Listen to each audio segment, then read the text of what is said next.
Hi there mga beloved yung soulmates, welcome to Renzo Tarot Channel.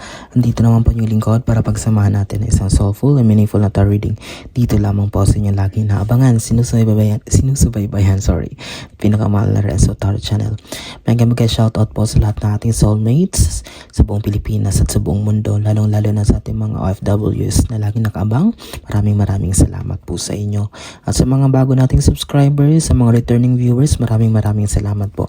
At kapag bago pa lang po kayo sa ating channel, kapag hindi pa po kayo nakasubscribe, please don't forget to subscribe and click the notification bell para lagi po kayo updated sa ating mga susunod na videos. At kapag hindi po kayo nakalike, you can like or make a comment kapag naka-resonate po kayo sa ating reading ngayon, okay?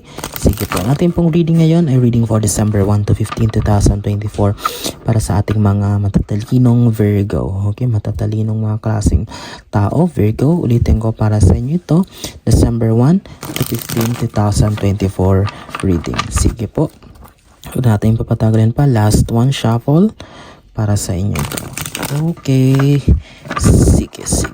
Kung mapansin nyo po, bago po yung color natin candle. That's sea salt po. Bago naman po. Okay. Spirit Universe, Spirit Guides, Angels, Ancestors. Bigyan nyo po kami ng 10 baraha para sa aming mga pinakamamahal na nasa sign ng Virgo. Okay. Pag bago po kayo sa ating channel, ay ang inyong lingkod po ay kumukuha ng 10 baraha na siyang in-interpret po natin ang mensahe base sa energy na bibigay ng universe, at tuloy-tuloy po dire-diretso na po natin kinukuha ang 10 baraha para at least di na po tayo mag-shuffle at nadidistract po tayo. At least nakafocus lang po tayo sa pag-reread ng ating mga baraha. Okay? Sige po. If you have some questions po pala regarding kung paano po pala maka-avail ng personal reading, sa dulo po ng ating video ay ilalagay ko po ang Facebook account po ng Renzo Tarot Channel, at dun po kayo mag-PM and dun po natin pag-usapan lahat ang detalye kung paano kayo makakapag-reserve ng slot para sa ating personal reading, lalo na po medyo limited lang po yung oras natin yung araw ng ilingkod sapagkat nagtatrabaho po ako, but I will do my best na makater po lahat ng mga nagre-request ng personal reading. Sige po. Yun. 1, 2, 3, 4, 5, 6. Apat na lang po. Sige, ayusin ko lang po mga baraha. Virgo.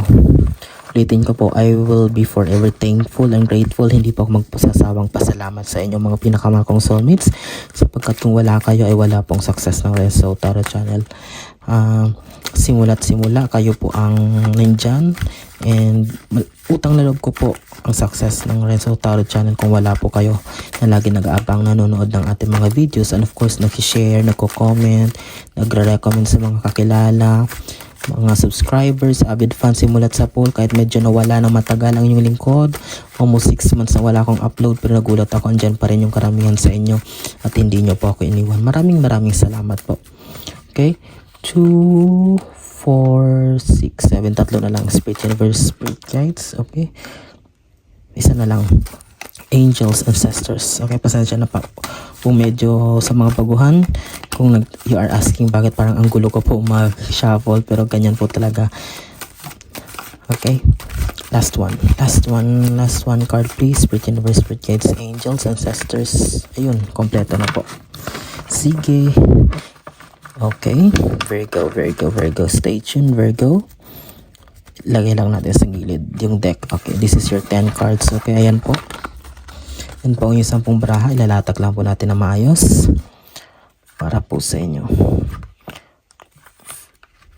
5, 6, 7, 8, 9, 10. Okay, without further ado, simulan na natin ang yung reading Virgo for December 1 to 15, 2024.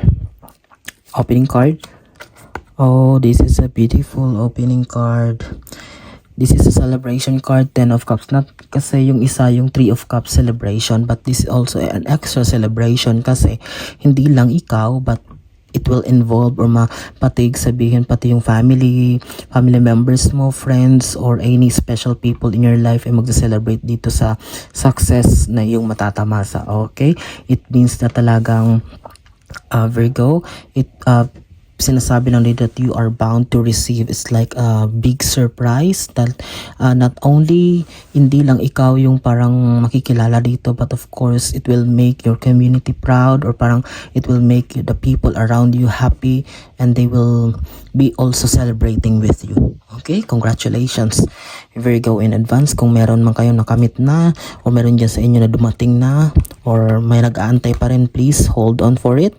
And oh my God, may kinalaman daw sa pera, usaping pera. Maybe some of you Virgo will be celebrating because siguro may ibang nag-aantay sa inyo ng malaking amount of pera na parang you are expecting a big amount of money na matagal nyo nang inaantay. Maybe siguro may napautang kayo, may inaantay kayo sa pension or whatsoever. Parang it's all about may binenta kayong property o mga iba sa inyo nagsisimula ng nagkakaroon ng ipon, karoon ng stable job or source of income na parang kahit paano dati na medyo kinakapos, ngayon parang nakakaipon na paunti-unti kahit paano naging clear na yung mind.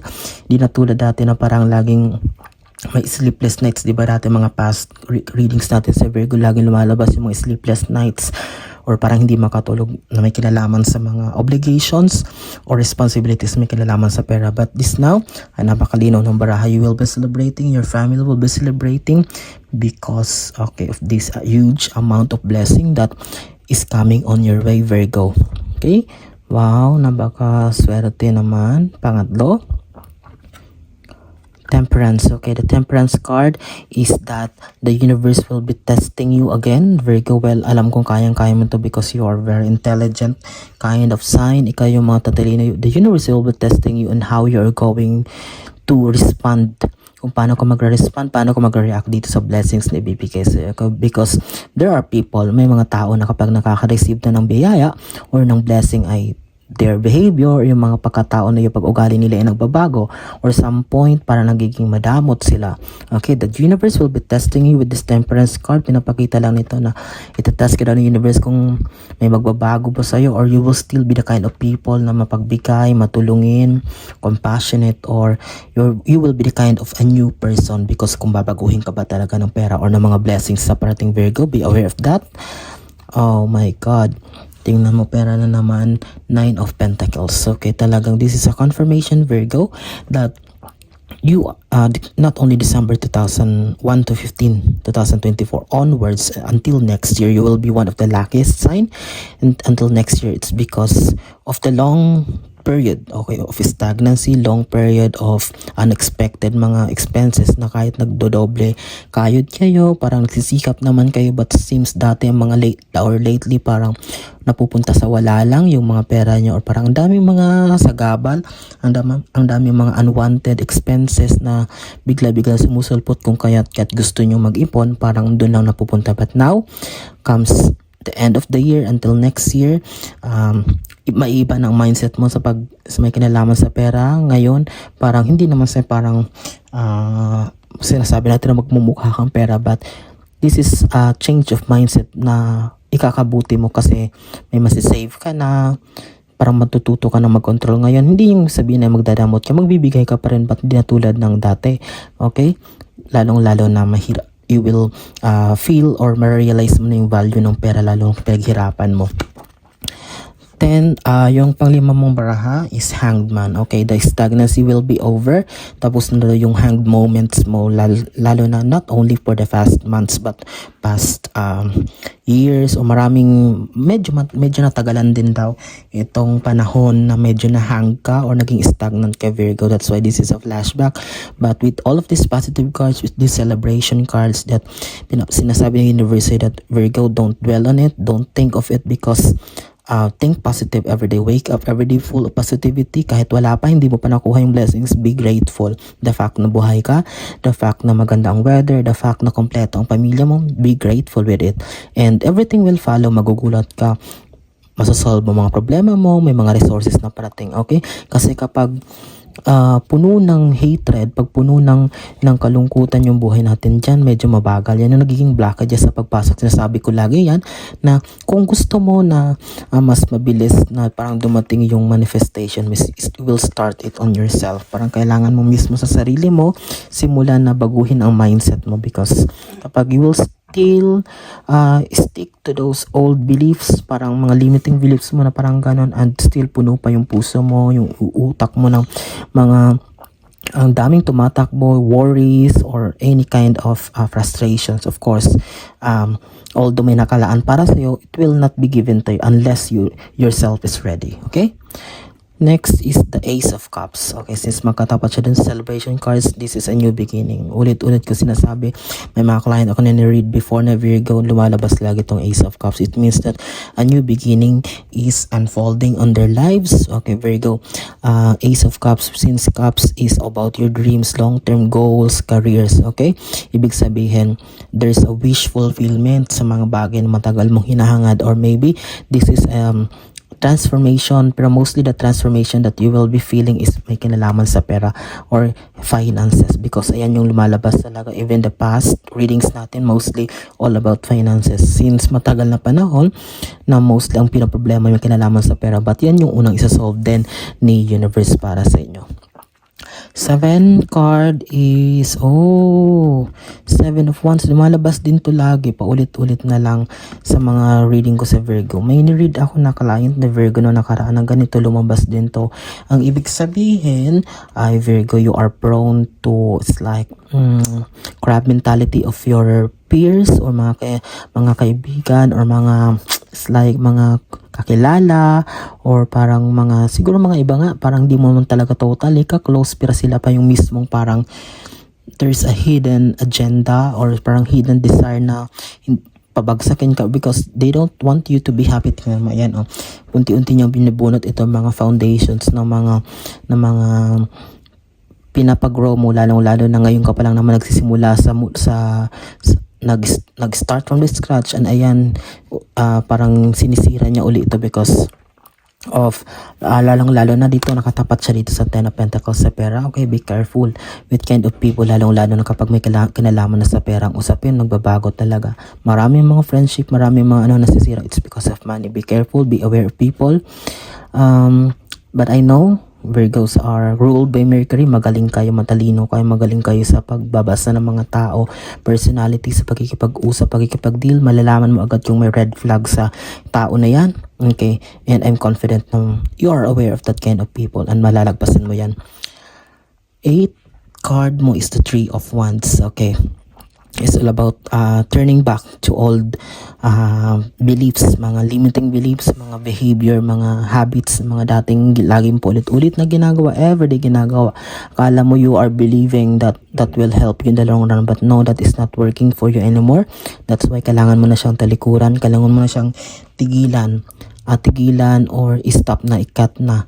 Okay, cut ties, or talagang ikaw na mismo sa sarili mo i-stop na, because you will feel the change, you will feel the new, that's like the positive environment kapag tinigil mo na to. May iba sa inyo na sinimula na ito itigil for past few months pa, past days, past weeks, but at least it's never too late.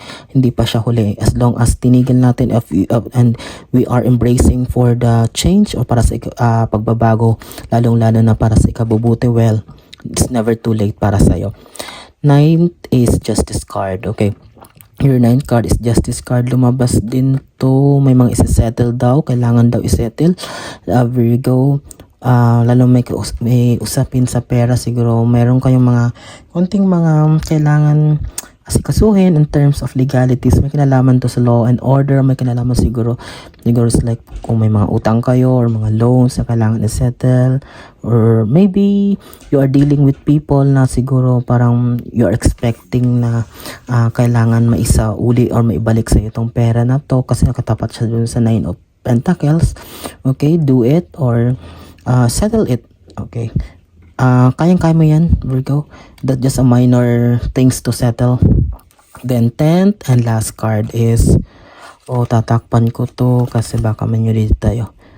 Oh my God, but parang ganito din talaga lumabas ng mga reading ko sa ibang Virgo.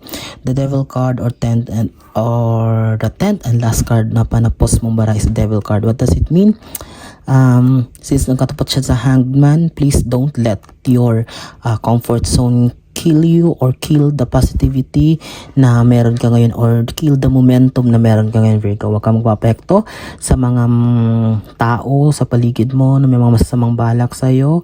Huwag kang magpapekto sa mga konting negativities na maaring marinig mo or ma-receive mo mga messages regarding sa family or whatsoever, because it will destroy your plans, or it will destroy your long-term goals. Okay, the devil card is just showing that there are talaga people na talagang hindi masaya dito sa nararanasan mo ngayon or dito sa tinatamasa mo ngayong blessings. Okay, but all in all, since you are also, most of the Virgo are religious people, they are the kind of people na parang may mataas din ang intuition, but they know who this kind of people na may balak ng ganito sa kanila, and that's why I'm confident enough that Virgo can ace it off. It has proven and tested that the Virgo have survived a lot of times na maraming problema, maraming taong gusto silang pabagsakin, but nakasurvive sila because of their intelligence and their great intuition and spiritual intelligence. Okay? Yun po, naway naging malinaw po sa inyo lahat ang ating reading. And ay, para sa nagtatanong po pala, kapag alam kung paano po makakapag-book sa atin ng personal reading, sa dulo po nating video ilalagay po natin ang aking Facebook account ng Renzo Tarot Channel. Doon po kayo mag-PM or mag-message at doon po natin pag-usapan ang detalye kung paano po kayo makakakuha ng slot for personal reading, kasi medyo limited lang po, kasi Saturday, Sundays lang po ako available kasi every night I have job. But all in all, I will do my best po para makater po lahat ng request for personal reading. Again, I am praying na marami nasa sign ng Virgo ang nakapanood dito ngayon, at kapag nakaresonate po kayo, mag-comment. I am replying to all the comments. And yun po, kapag di pa ka nakasubscribe, please do subscribe and click the notification bell para lagi po kayo updated sa mga susunod nating videos. Recommend our channel sa mga kilala nyo, kaibigan nyo na mahilig rin sa tarot reading. Maraming salamat sa inyo laging panonood, pagsama, and hanggang sa susunod nating pagsasama. Pinakamahal kong soulmates, maraming salamat. Mag-iingat kayo lagi. God bless us all.